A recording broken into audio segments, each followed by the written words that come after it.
Good morning, traders. It's 8:01 a.m. Chicago time on Thursday, the 7th of October, 2021. This is episode number 2089. Derivatives are not suitable for all investors. Past performance is not necessarily indicative of future results. This morning, a real quick jump into, and I don't want to spend very much time on this. A jump into the pre-market summary sheet out of Convergent Trading.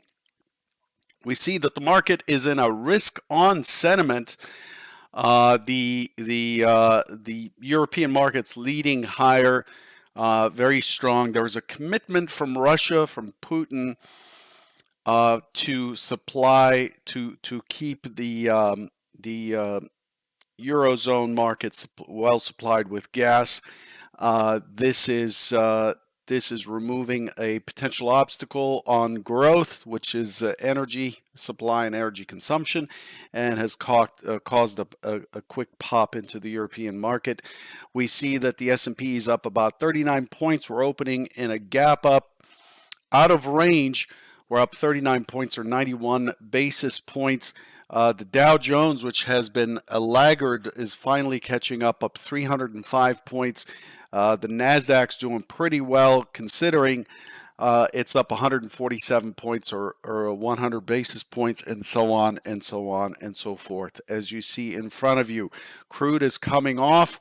Crude has peaked out Wednesday morning and has been in a short-term downtrend since then, trading at 77 even currently, and has gotten down as far as looks like 75 something, 75, almost 75 even, $2 in crude from this morning's swing low.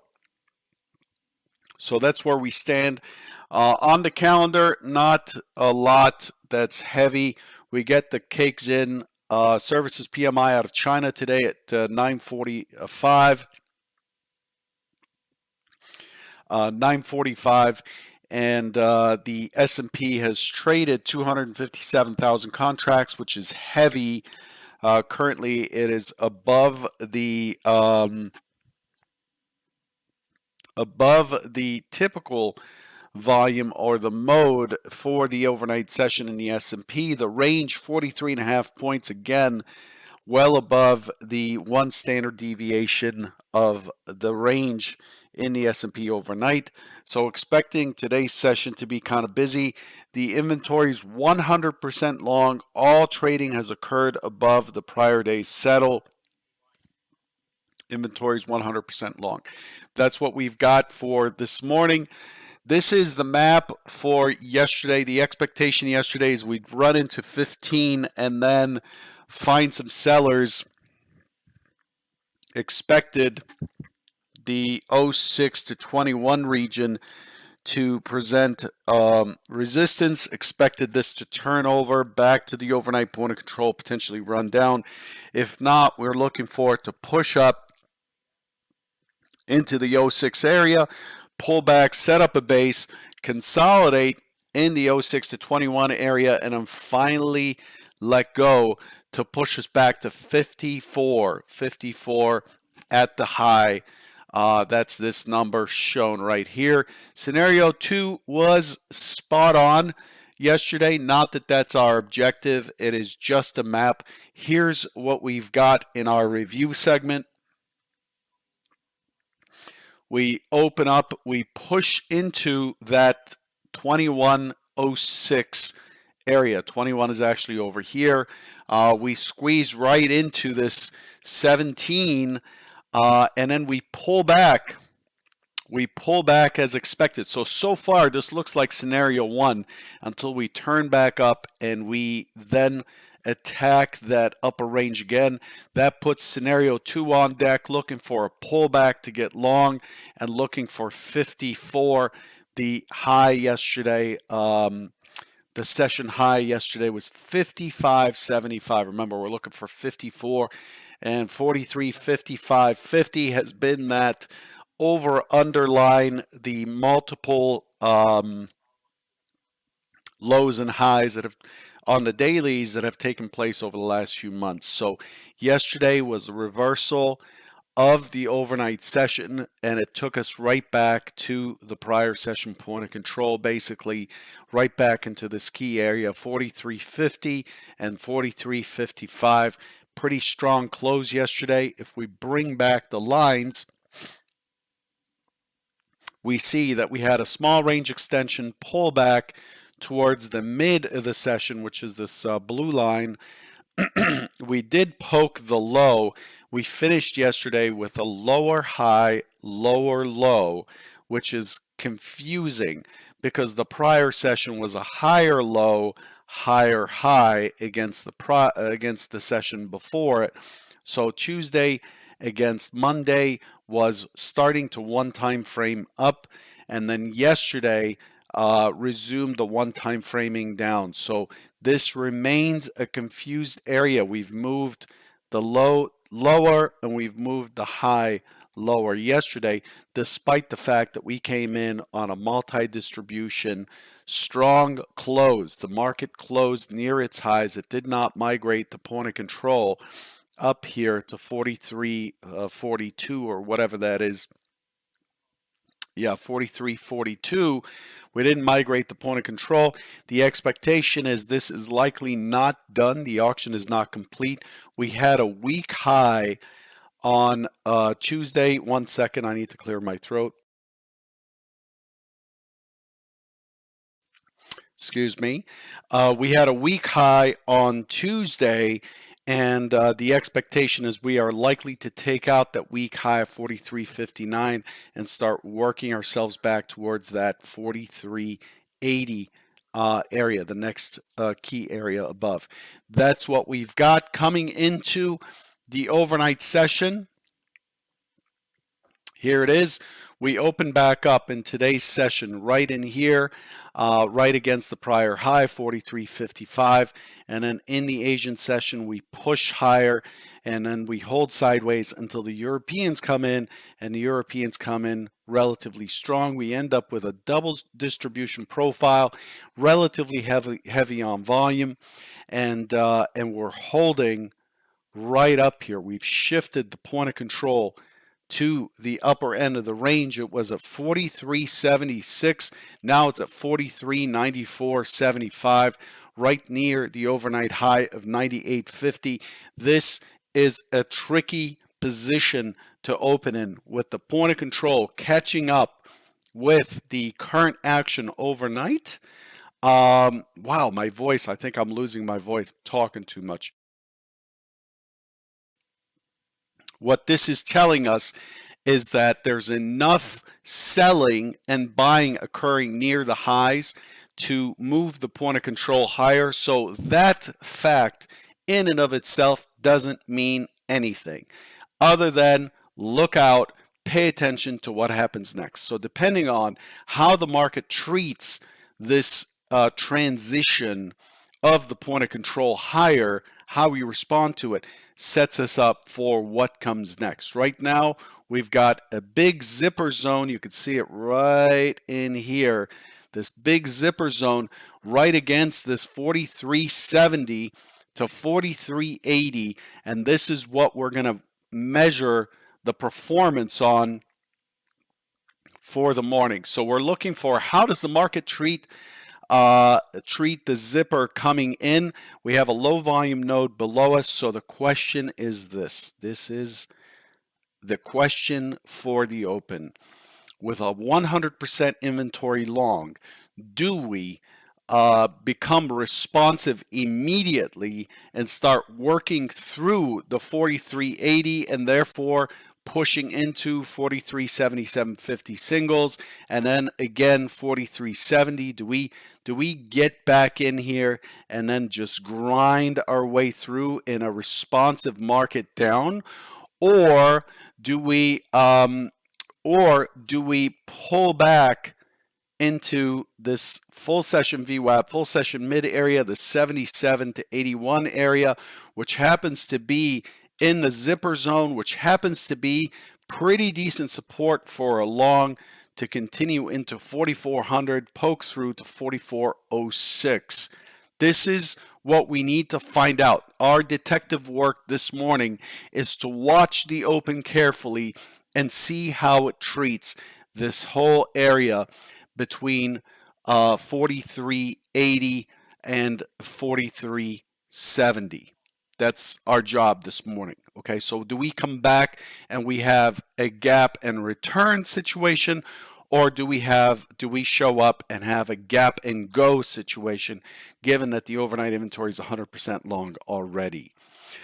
So if so, then we have a plan for how to respond to these.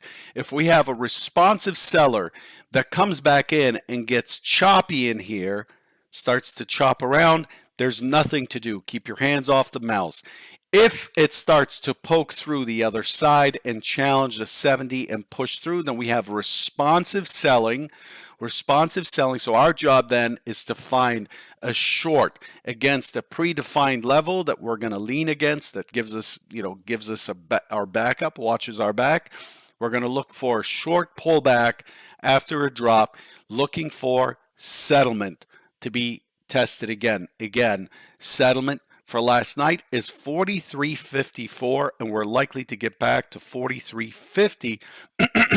43.50, the MC point of control. So what we're doing is we're coming back and retesting balance and these multiple highs in this 60 to 50 area again. So we're looking for a short in this 60, 69, 70, 72 area, short, looking for 54 with about a 4.5 point to 5 point stop, giving us a 3-to-1 R factor on this trade. If we pull back into the 80 to 77, hold steady and start to push back out into the overnight point of control, then we are looking for a long first into the overnight point of control from about 85 or so into 95, and then we're looking for 400, and at that point we have a 3-to-1 winner there, a 3R factor trade. Your R factor is extremely important. If you're a trader who considers themselves a gut trader and is getting an R factor of less than 1.25 to 1.5, the long-term results for your trading are going to be quite volatile and probably quite negative on a randomized test. And so you want to get on that trade, and you want to get as much as you can for your risk. You want to be compensated for your risk, and those are the two key scenarios coming into play today. So I'm going to hop right into it and look at what we're planning for today. Try to keep this as short as possible. So here's our map for today.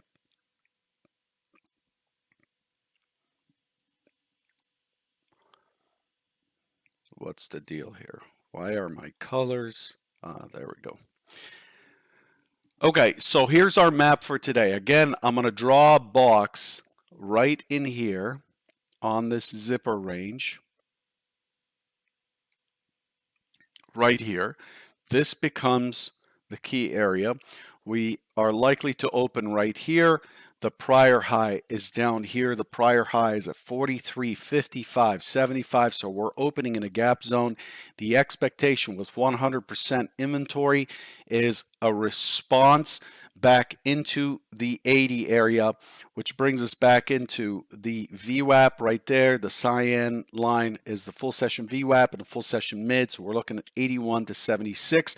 Consolidate here, okay, and then come back into the overnight point of control and squeeze through the century figure at 4,400. And in this situation, if we go from 76 and we're looking for about 40 points of range, we're looking at 44.15, which is the gap mid as a potential target here, given the day range statistics. So I'm looking for it to tangle up in the 4400, 4408, and then push into 4415. That becomes your primary scenario. We leave a gap zone open, and that sets us off for a run towards 4455 and then ultimately 4473, and the big numbers 4480 above. Big resistance of 4480 above. That's the primary scenario. The secondary is we open up here where we are now in the 4390, consolidate for a little bit, push the overnight point of control, squeeze the overnight high, and then we're unable, and we end up pushing back to VWAP, which at that point will be around 80.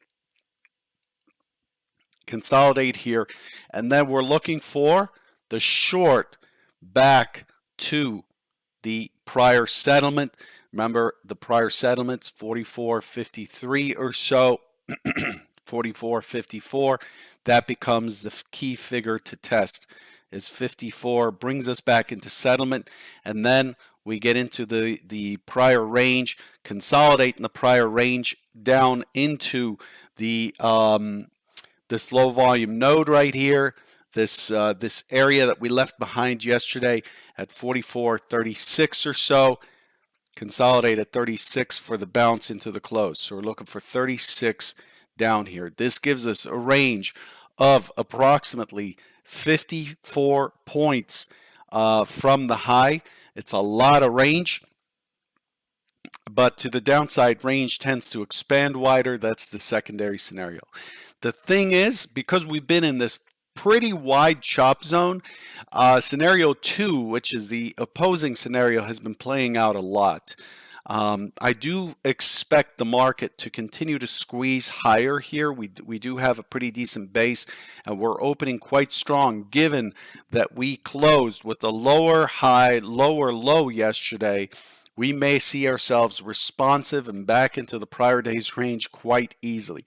I mean, this thing could slide all the way down to 43.19, in fact, once it gets into the prior range. I mean, it could be a very aggressive long liquidation push down, looking for those buyers. So these are the two key scenarios. Again, the big piece to pay attention to is how it treats this 85-80 down into 70 zone. This zone, if it's in there, is likely to be quite choppy. You want to get chopped around, go ahead and trade in there. Otherwise, we're going to have to be patient and wait to see how it treats it and how it comes out of it. Does it come out through the top, or does it come out through the bottom? Okay, that's what we're looking for today. Good luck, and I'll catch you tomorrow morning. Take care.